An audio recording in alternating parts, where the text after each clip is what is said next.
మీరందరూ కూడా ఒక్కటే గుర్తుపెట్టుకోవాలి, మీరు గన ఈ కార్యక్రమం కరెక్ట్గా చేస్తే మీరందరినీ కూడా నేను లీడర్లుగా చేస్తానని చెప్తా ఉన్నాను. మీ అందరూ న్యాచురల్గా మీరు లీడర్లు అవుతారు.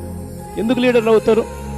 కారణం, ఎవరి దగ్గర నుంచి సహాయం రూపాయి తీసుకోవడంలో, వారికి ఏ కష్టం వచ్చినా కానీ దగ్గరుండి మనం పలుకుతూ ఉన్నాం, వాళ్ళను గుర్తిస్తూ ఉన్నాం, వాళ్ళకి సహాయం చేస్తూ ఉన్నాం, వాళ్ళ మనసుల్లో స్థానం సంపాదించుకుంటున్నాం, వాళ్ళని తీసుకొని పోయి గ్రామ సెక్రటేరియట్లో దగ్గరుండి పని చేయిస్తూ ఉన్నాం.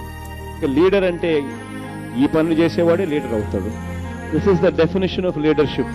మీరు గన మీ బాధ్యతలు ఎటువంటి లంచాలకు తావు లేకుండా, ఎటువంటి డిస్క్రిమినేషన్కు తావు లేకుండా, పారదర్శకతో, చిరునవ్వుతో అందరికీ సహాయం చేస్తూ అందరికీ తోడుగా ఉండే కార్యక్రమాలు గ్రామ సెక్రటేరియట్తో అనుసంధానమై చేస్తే, మీకు తెలియకుండానే పూర్వపు రోజుల్లో డాక్టర్లను చూస్తే చేతులెత్తి నమస్కారం పెట్టేవాళ్ళు.